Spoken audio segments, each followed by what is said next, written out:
It was a bright and sunny Saturday morning when Mark decided to try something new, yoga. His friend, Sarah, had been raving about how relaxing it was. So Mark thought, why not? I could use some peace in my life. He signed up for a beginner's class at a local studio. When he arrived, the studio was filled with calming music, soft lighting, and people stretching like they were made of rubber. Mark felt a little out of place, but he was determined to fit in. He grabbed a mat and set it down in the back corner. The instructor, a calm and zen-like woman named Lisa, walked in and smiled. Welcome, everyone. Let's begin by clearing our minds and focusing on our breath. Mark took a deep breath, trying to relax. But the first problem was his mat. It kept sliding on the smooth wooden floor. He tried to adjust it, but it only slid further. Before he knew it, he was halfway across the room, practically colliding with another person's mat. Lisa gave him a small, understanding smile. It's okay. Just try to stay centered.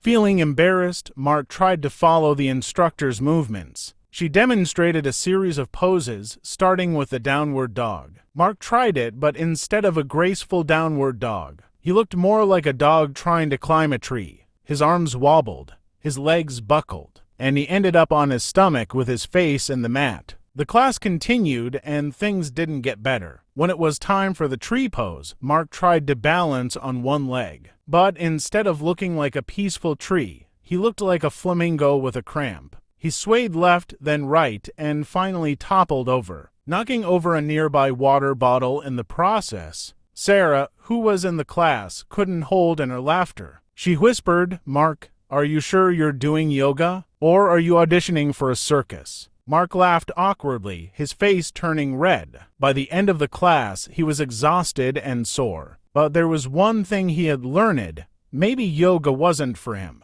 As he left, Lisa waved goodbye. Great job today, Mark. We'll see you next week, right? Mark grinned sheepishly. Maybe I'll stick to walking for now. And from that day on, Mark decided that yoga might be best enjoyed from the comfort of his couch. Watching it on YouTube,